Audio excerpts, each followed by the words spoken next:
Hello, this is Pastor Nick Hood, and today I'm at Lakewood East Park, which is this is the Alfred Brush Ford Park. It's right at the end of the Detroit River, and that's the river. You look down to the east, you're looking at Lake St. Clair. You see boats speeding, some going slow. But this park is special to me because my brother, Steve, introduced me to the park. And this bench is a bench that Steve and I used to meet at early in the mornings. It's a little later in the day now, but Steve and I would meet here at this bench, and we used to laugh. And he would say, as Steve died a year ago today, and he knew he was dying. He had stage 4 pancreatic cancer, was diagnosed with it in January of the year, and last year. And he opted not to take any chemo or radiation. He said, I'm just going to die. And that's a hard decision for a person to make. But he and I would come out here even in the wintertime.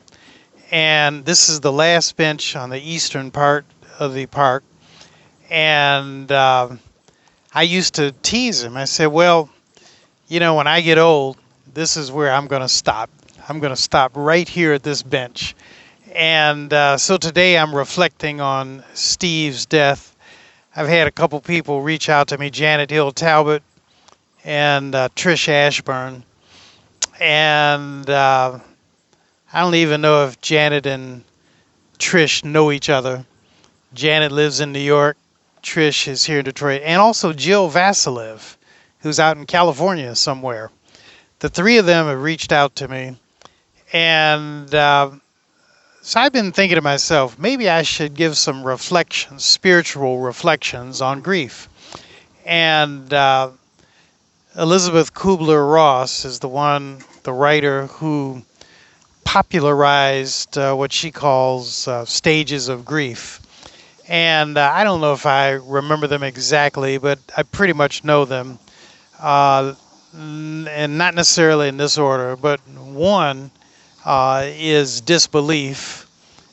2 might be anger. 3 might be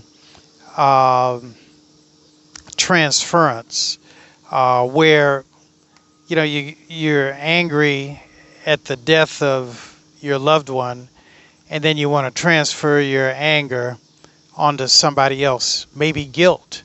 And then finally, thinking with guilt, maybe there was something more I could have or should have done. And then finally, acceptance of grief. And many people over the last 12 months have been asking me, how am I doing?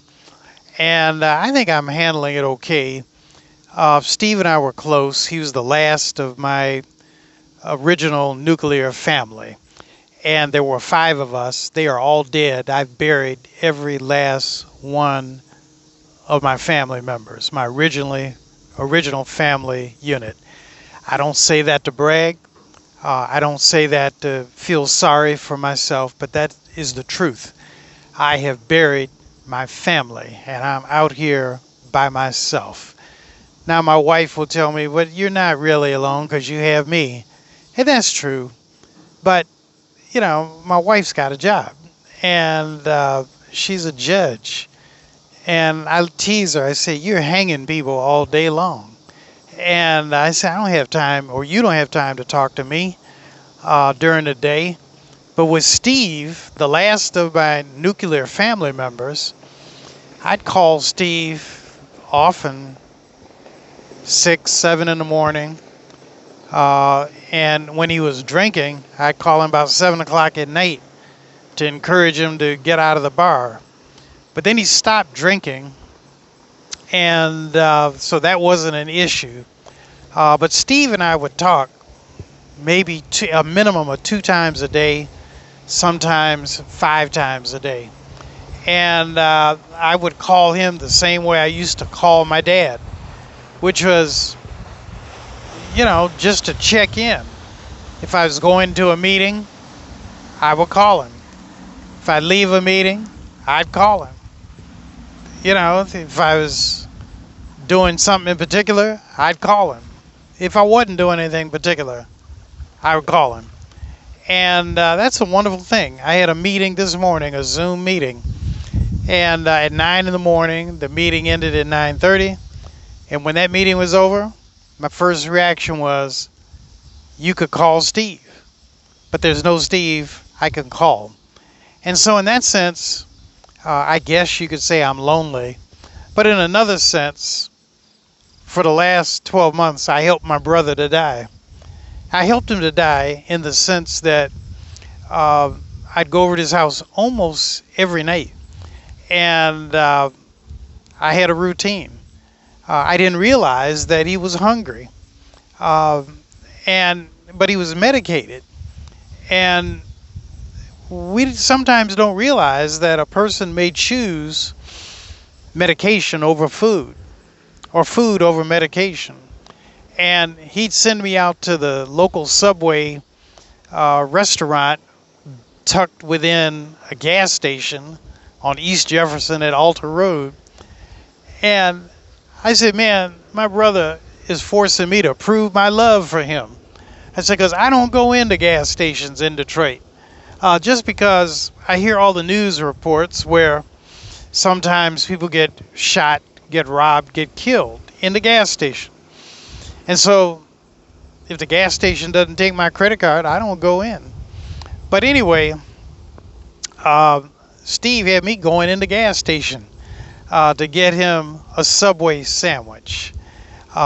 He'd get like a turkey or chicken sandwich. He'd have me get him a soup. And he had all of his little particulars that he liked. And after a while, it dawned on me, I was performing a role for him, going to get soup and a sandwich, because maybe he couldn't afford it. And that's hard to imagine, because he didn't look like a guy who could not afford things. He'd send me out to the local Walgreens to get him medication, and I'd get it. And then at the back of the house, he'd have me running upstairs and downstairs, getting this medicine, that medicine. And I'm laughing to myself as I would run the steps at his house. And it's only a 2-story house. But I'd laugh. I said, man, this brother is making me prove my love. And, I'd have to do this, do that, get him his water. He had special water that he liked in these 5-gallon jugs. I'd have to pick up the water in the jug and then take it upstairs. And then the whole time I'm taking him the water upstairs, he's challenging my manhood. He'd say, what's the matter, Nick? You're not strong enough to carry that 5-gallon jug of water? Abso Pure. Then he would get it from Costco. I said, man, that's why I go to the gym, so I can carry your water. And we'd banter back and forth about the water. He'd have me running back and forth about the medicine, running back and forth about getting food. Then, after all that, we'd sit down and watch us shoot 'em up. And those of you who knew Steve would know that Steve had big TVs, big sound, big couches. And I just had to explain to my wife. Sometimes she'd join me. I said, Denise, I'm just helping my brother to die. And I'm just sitting with him watching the movies. And then I'd go home. And so it devolved from there. He went into hospice in the hospital. Eventually, he just slept away. But to those of you who knew Steve, I thank you for your friendship. Those who didn't know him, I thank you for your prayers. But I want you to know that in life, there's death.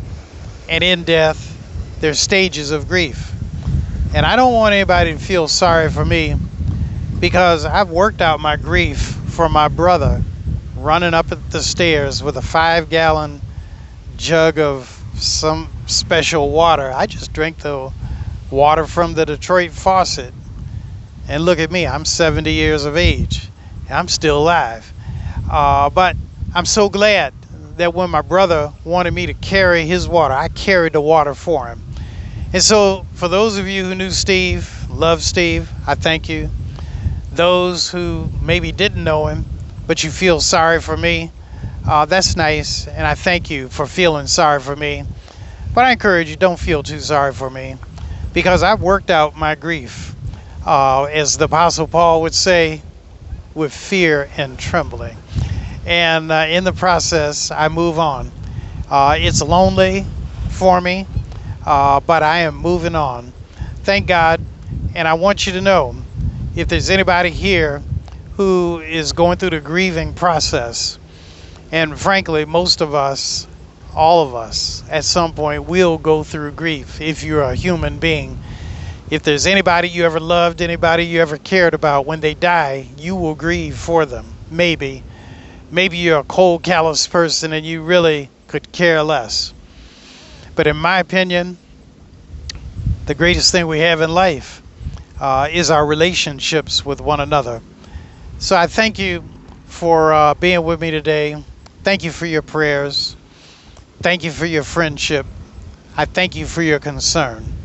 And I want you to know I'm praying for you. Now today I couldn't find my remote control clicker, so I'm going to have to turn this off myself.